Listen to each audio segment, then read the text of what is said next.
Hello Kathden fans! Ang kwarto ng Kathden. Tapos itong viral post mga kasombreros about kay Mami Min at saka kay Sir Alden at saka kay Ma'am Catherine mga kasombreros yan at marami pang items sa vlog na ito. Unahan ko ito, posted by Power Up Place mga kasombreros 7 hours ago. Nag-viral ang social media updates matapos magsalita si Mami Min tungkol sa mga usapang inuugnay kina Catherine Bernardo at Alden Richards. Mabini at puno ng respeto ang kanyang naging pahayag dahilan para magbigay linaw at dagdag kilig sa mga Kathden supporters. Dahil dito mas lalong umit ang diskusyon online at naging malaking bahagi ng fandom buzz ang komento. So ito medyo malabo no ang kanyang comment mga kasombreros. Pero medyo harsh yung kanyang naging naging post. Kasi sabi dito, Alden muntik na magpakamatay, Catherine to the rescue. So hindi ito biro ha, itong post na muntik na yung magpakamatay mga kasos. It's really baka ma-call out na naman ito mga kasombreros, no? Kasi grabe naman yung magpakamatay mga kasombreros. Life and death na ito na na tawag dito na situation, and hindi siya dapat gawing biro, no?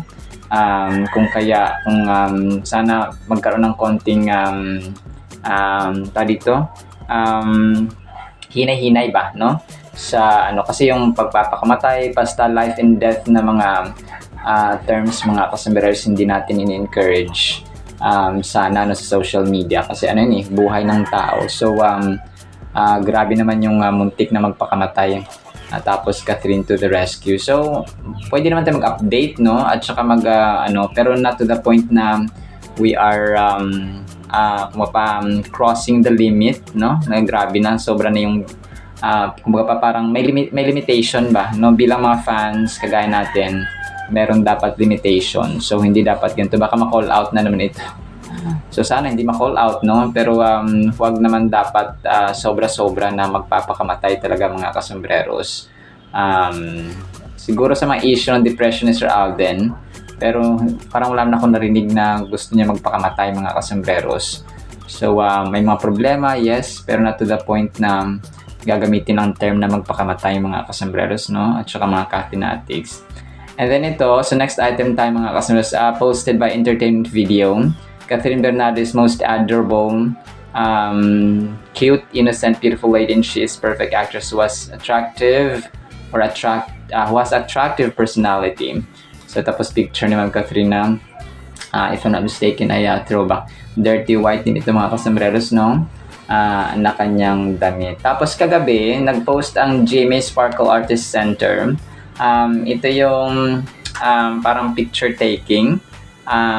Tapos yun, picture taking ni Sir Alden mga kasombreros para sa kanyang Click Kindness na campaign nga mga kasombreros tungkol sa kapag lumalalang issue ngayon sa social media, sa ating society na dapat ay magkaroon tayo ng ng space or environment na kindness, yung compassion, yung love, no, gawing yung ating social media environment, gawin nating good vibes, no? At saka punuin natin ng kindness and love mga kasombreros. So hindi hate, hindi negativism or pessimism mga kasombreros, hindi dapat tayo nagiging source ng bad vibe, na dapat good vibes lang mga kasombreros. So wag tayo mag-initiate ng mga na mga ikakasama or ikakagalit ng ibang tao mga kasombreros. So may mga times lang talaga na hindi sila sang-ayon sa opinion mo or sa mga pinopost mo, pero dapat gawin natin safe space ba ang social media environment mga kasombreros. And then ito, parang ang point dito ng nag-post sina Ma'am Kath, si Liza at saka si Nadine Lustre mga kasombreros. Parang sila yung teenage or Gen Z na mga na mga ladies or actresses ng ABS-CBN mga kasombreros. Pero ito po ay parang medyo throwback na picture mga kasombreros. Parang main faces ba ng ABS-CBN. Pero marami naman maliban kina Liza, kina Nadine, no, nandyan sina Belle, nandyan sina Alexa Ilacad, nandyan sina sa mga medyo matanda ng konti, sina Ma'am Juday, no? Sarah Geronimo, basta marami mga kasembreros, no, ang talent ng ABS-CBN. So alam naman natin na punong-puno. And may issue sila ngayon, no? Ang ABS-CBN na hindi daw sila nagbayad ng 1 billion na revenue or share nila sa TV5. So hoping naman na mas-solve niya yung mga issue na ganyan ng ABS-CBN kasi concerned din tayo of course sa mga artista at mga trabahante ng ABS-CBN. So kahit ako din nagtataka, no, bakit kaya hindi nila nabayaran yung 1 billion na tax, no? Dati kasi di ba napasara na sila dahil hindi nagbayad ng tax or hindi nakapagbayad ng buong tax ng mga kasembreros for how many years. So ngayon na naman may issue na naman sila mga kasembreros ng revenue. So sana sa management we are hoping and praying na maayos na po, no? Kasi maganda at saka maganda ang palabas, no? Sikat ang mga artista ng ABS-CBN. Pero yun lang talaga sa management, hindi natin alam kung ano yung nangyayari na bakit hindi sila nakapag bayad ng revenue share nila na 1 billion mga kasembreros. And then ito, natatawa na naman ako dito sa post mga kasembreros. Si J. Kim, kahapon niya ito pinost mga kasembreros. Sabi niya, mga fans ni Catherine sa Facebook, puro bash pa din kay Kim Chiu dahil may kapatid daw na sugarol. Habang si Kat, sarap na sarap sa relasyon nila ng boyfriend na corrupt na Mayor Mark Alcala. May karma din sa idol ninyong sinungaling at fake ang ugali. So, tapos pinagtanggol of course, no, at syempre tayo din very foul itong makapag-comment na si J. Kim mga kasembreros. Akala mo may-ari siya ng buhay ng mga tao. Akala mo siya yung nagbabayad at saka nagpapasahod sa mga taong ito mga kasembreros. Si Ma'am Catherine ay kanyang, hindi ko alam kung ano. Tapos sabi ng isang Catherine admin, sabi niya, grabe ka makapag-comment tapos sabay block ng or private ng profile mga kasembreros or lock ng profile. Nilock niya yung profile niya mga kasembreros no ni J. Kim. So halatadong halatang tawag dito, halatang medyo troll mga kasembreros. So grabe naman yan mga fans ni Catherine sa bash pa din kay Kim Chiu. So hindi naman may iwasan yun. Si Kim Chiu at saka si Catherine wala silang wala silang away mga kasembreros. Ang mga fans lang talaga at ang mga supporters minsan ang sobra-sobra sa parang overacting minsan, no, yung ibang fans mga kasembreros dahil gusto ipagtanggol ang kanilang hinahangaan, sobrang ipagtanggol. So para sana maisip nila na lahat naman ng artista, lahat ng tao in general, no, kahit nasa ating ordinaryong tao, meron talagang merong pagkakaiba, may uniqueness mga kasembreros. So hindi dapat ginagawang parang reason or instrument yung hinahangaan mo para mag-comment ka lang ng ganito ka mga harsh mga kasembreros. So God bless, no, J. Kim. And then ito, si Sir Alden nag-post ng kanyang Instagram story 1 week to go before ARXV moving forward.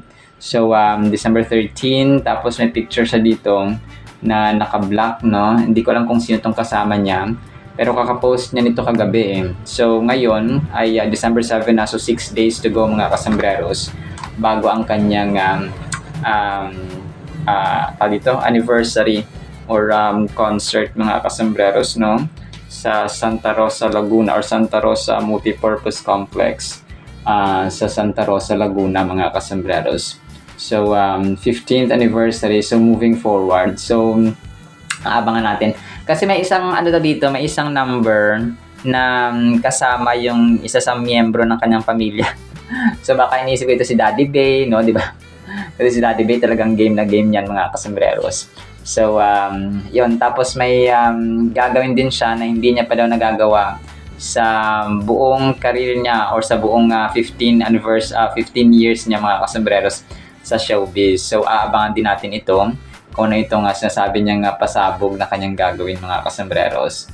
So tayo po ay mag-aabang talaga. And then ito, next item natin. So yung Conchas ni Sir Alden mga kasembreros nag-post kagabi 10 hours ago Conscious Garden Cafe, Cliff House naman ito sa Tagaytay, slow cooked beef, rich broth and all the flavors that feel like home. Meet our signature beef laoya. Okay. So yung laoya sa amin mga kasambreros, ano yan eh? May langka, may luya, no? Kasi lauya siya mga kasambreros. A true conscious classic. Tapos may ano yan, may langka, may luya, at saka may karne. No? It's either baka or baboy na karne mga kasambreros. So dito sa kanila ay beef, no? Ang kanilang nilagay. So sa amin ay dito sa kanila wala silang langka, no? Parang saging, sitaw at saka natakam tuloy tayo, no? Tsaka parang buto, bone marrow ng mga kasambreros, no? Ng baka at saka konting laman. Pero sa amin ay may langka siya dapat mga kasambreros. So depende naman yun, no? Sa mga putahe or sa delicacy na gagawin nila mga kasambreros. And then ito na nga yung kwarto ng dito ng Kathleen mga kasambreros. Sinariwa ng admin mga kasambreros, no, itong post ni Vin Enero noong kasagsagan nga ng sa Canada. So sabi ni Vin Enero, sabi niya, never had been this avid. Yung ako yung nahiya pumasok sa sarili kong kwarto to get my clothes kasi isang Alden at Catherine lang naman ang nakahiga sa kama ko. PS, wala silang ginagawa masama sa room, okay? Nakahiga lang sila and may other staff sa room. So ganun siya talagang clear out yung mga kasambreros, no? So Vin Enero, ito yung parang ginamit nila na kwarto mga kasambreros sa Canada. Kasi nga 'di ba nag-stay sila doon for 1 month yata. So yun, talagang ang kulit lang. Ang cute lang mga kasambreros ng ni Vin Enero. So but this was a throwback, no? Dun sa or nung nakaraang shoot nila or shoot sa Hello Love Again. And then ito, ang kulit ng pinost ni Riza dito. Ang caption niya kasi ay saan walang traffic. Tapos parang nagmamaneho siya. And then siguro nainis siya ng konti dahil ma-traffic mga kasambreros, no? Tapos yun, nagmamaneho siya mga kasambreros, may pupuntahan yata. Ito, ang post ni Miss G Vlog, sobrang ganda talaga ni Miss Catherine Bernardo, bagay na bagay, 8 hours ago, bagay na bagay talaga mo na siyang gumanap bilang Marimar. Kasi nga si Marimar mga kasambreros at saka si Talia, no? Talagang kinumpara, gumanap bilang Marimar at palagi itong nire-request naman natin na sana matuloy na kung ikaw ang tatanungin, hawig na ba talaga or hawig ba talaga ni Miss Catherine ang totoong Marimar na si Talia. So yun, tapos picture ni Ma'am Catherine mga kasambreros at saka ni Talia, no, na gumanap na Marimar, Maria Mercedes, Maria Lo del Barrio and more mga kasambreros. So sikat na sikat ito dati, no, yung Marimar. So tayo din na nag-aabang kahit hindi na Marimar, kahit ano man dyan mga kasambreros ay pwedeng-pwede basta magsama lang ang cast din mga kasambreros sa isang tandem or sa isang project. So yun po. And then ito, next item natin mga kasambreros, post ito, no, kasama si Ma'am Dimples Romana, tapos si Ma'am James Reid, tapos si Sir James Reid at saka si Catherine Bernardo. Tapos may iba pa no, tinakpan lang yung mukha.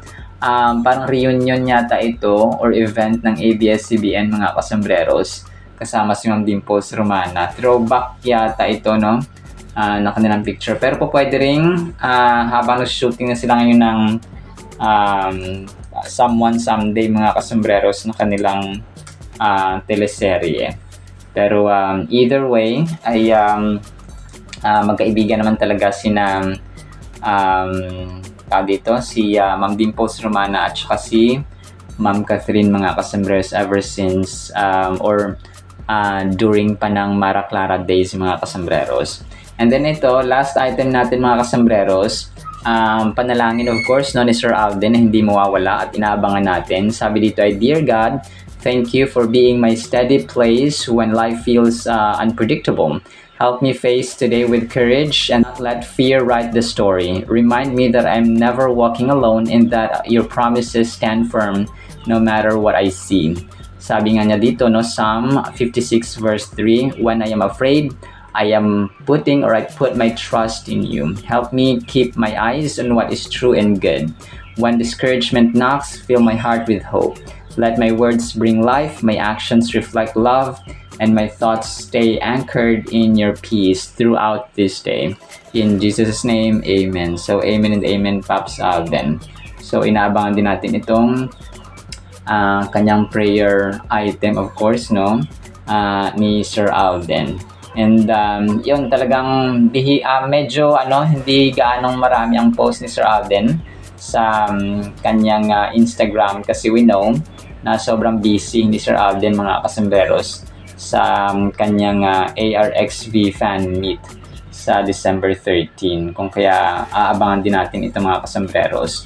And yun, talagang naiintindihan natin yung mga bagay-bagay dito na may mga times na kailangan siyang magpahinga rin kasi Sir Alden ay kayod kalabaw, mga sombreros.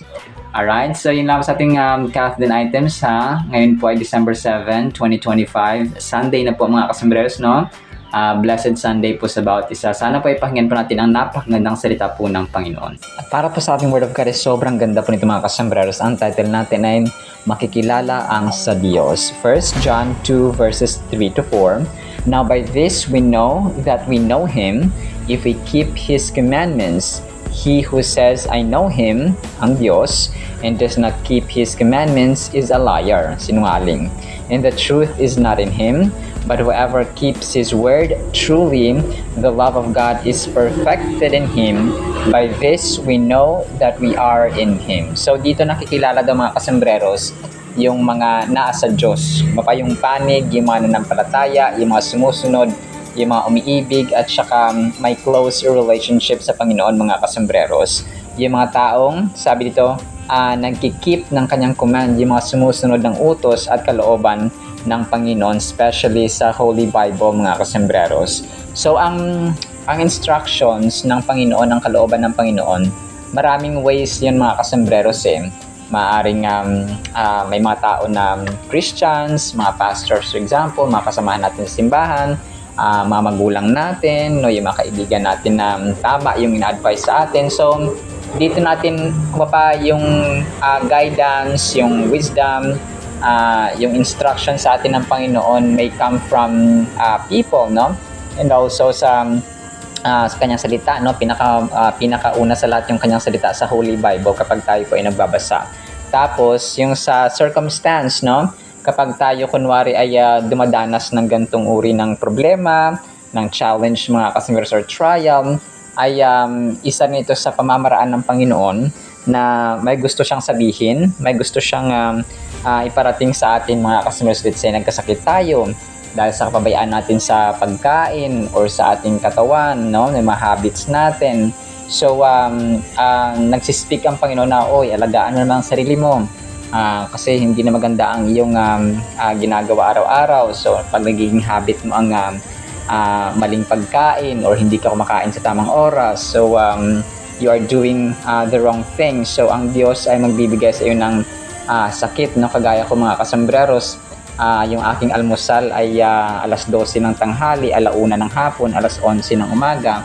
So, ang tendency, nagkaroon ako ng acid reflux, no? Na ang iba ay nauwi sa ulcer, mga kasombreros. So, yun po, no, it's not a good habit talaga, mga kasombreros, lalo na kapag tayo po ay nagpapalipas ng gutom. So, yun, no, isa lamang yun, mga kasombreros. Kunwari, wala kang panahon sa pamilya mo, puro kang trabaho, puro ka lang ganito ginagawa mo, so hindi mo pinapahalagahan ang kapatid mo, asawa mo, for example, or yung pamilya mo. So minsan maglalagay si Lord ng iaalaw niya, no, yung pag-aaway ng isang pamilya, or may masasaktan, so para ma-realize mo na mahalaga ang pamilya. So maraming instances, mga kasombreros. So kunwari sa pera naman, no, mawawalan ka ng pera. Dati marami kang pera, so hindi mo na-realize ang value. Tapos nung nawalan ka, ay inalaw ng Panginoon so that you will realize the value of hard work, the value of money, mga kasombreros. So dito, napaka-profound ng meaning ng verses na ito, no? 1 John chapter 2 verses 3 to 4, mga kasombreros. So when we obey God's commands, it is not merely about following a set of rules or guidelines. It goes much deeper than that. Obedience is a reflection of our intimate relationship with God. It is a tangible demonstration of our knowledge of His will and our willingness to align our lives with His purpose. Our obedience to God is rooted in our recognition of His wisdom, goodness, and authority in our lives, just as a child obeys their loving parent out of trust and love. So, yun. So, tayo mga kasembres, bilang mga anak, bilang mga may mga magulang tayo. So, ang pagpapakita ng pagsunod, yung pag-ibig, yung trust mga kasembreros na yun yung roots niya, ay sinusunod natin sila, di ba? Pwera na lang siguro sa mga batang talagang pasaway, no? Na hindi nila sinusunod ang kanilang magulang, yung pagtingin nila sa magulang nila kapag nag-a-advise ay kontrabida. So, yun po ay hindi magandang ugali mga kasembreros, no?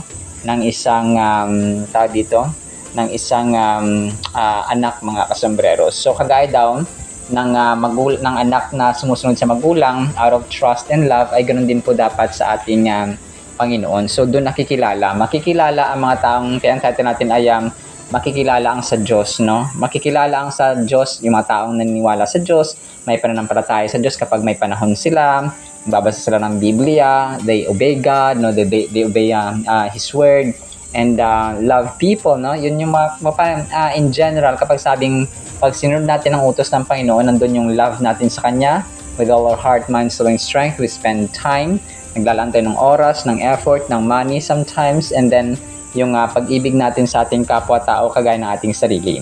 So, ganun siya mga kasunod. Imagine a close friend who knows you so well that they can anticipate your thoughts and actions. Similarly, when we truly know God, we understand His heart and desires for us. Our obedience becomes a natural response to our profound relationship with Him. It is a way for us to show our love and respect for God, acknowledging His sovereignty and trusting in His perfect plan for our lives. So let's strive not only know about God, but truly know Him through our obedient actions, reflecting our deep connection with our Creator. So, yun, hindi lamang siya kasi yung may sumusunod ka, di ba? Maaring sumusunod ka pero nagrereklamo ka. Iba kasi yung may close na relationship ka sa isang tao, tapos sinusunod mo yung utos niya, kumpara mo sa walang relationship na, sige, in relationship mo sa manager mo, for example, or sa bossing mo sa trabaho, kumpara mo sa pagsunod mo sa asawa mo sa bahay, or sa magulang mo sa bahay. So, magkaiba, no, yung level, mga kasembreros, ng pagsunod. So, ang sa Diyos ay more than our husbands, more than our wives, more than our family, mga kasembreros, more than our closest friends na pagsunod natin, no?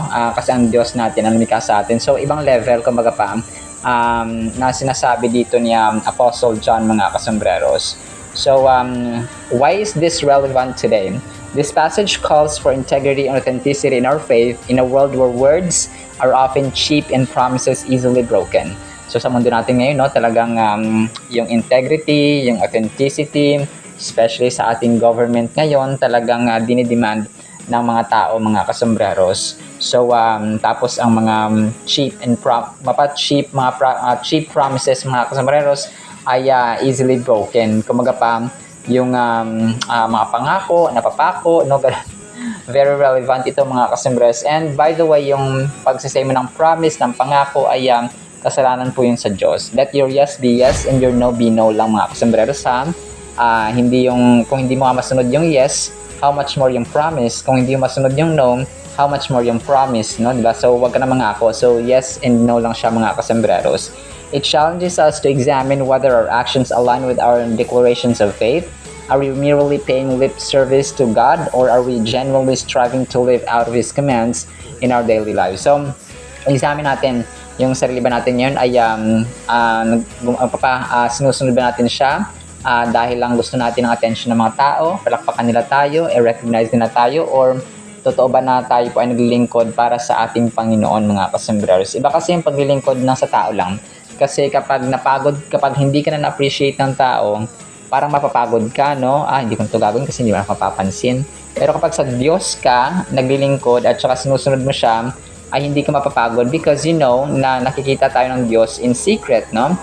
He is He's an all-knowing God, no? He sees everything. So bakit ka mapapagod kung alam mo ang amo mo, ang amo natin, ang Diyos natin, ang master natin, ang Panginoon natin ay nakikita yung bawat kindness, bawat kabutihan, bawat forgiveness, bawat mercy, bawat awa na binibigyan natin sa ating kapwa-tao, no? Sa loob ng tahanan. Alam ng Diyos na mahal natin ang ating magulang. Alam din ng Diyos kung pasaway tayo sa ating mga magulang or tayo ay sa asawa natin, magulang. Every single thing na ginagawa natin sa ating kapwa-tao, whether good or bad, ay alam ng ating Panginoon. So, don't worry.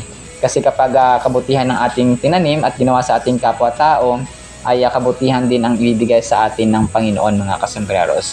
So, sa final thought natin, imagine your faith as your job, no, and your family, things you truly care about. It's time to show how your love for Christ, not just in words, but in how you live every day. So, yun, talagang yung actions natin, ito yung dapat na proof ng ating dedication, ng ating sincerity ba, sa pag-ibig at saka pagsunod sa kanyang salita. So, makikilala ang sa Diyos kapag tayo ay gumagawa ng kanyang kalooban at pagsunod at sumusunod sa kanyang mga commandments.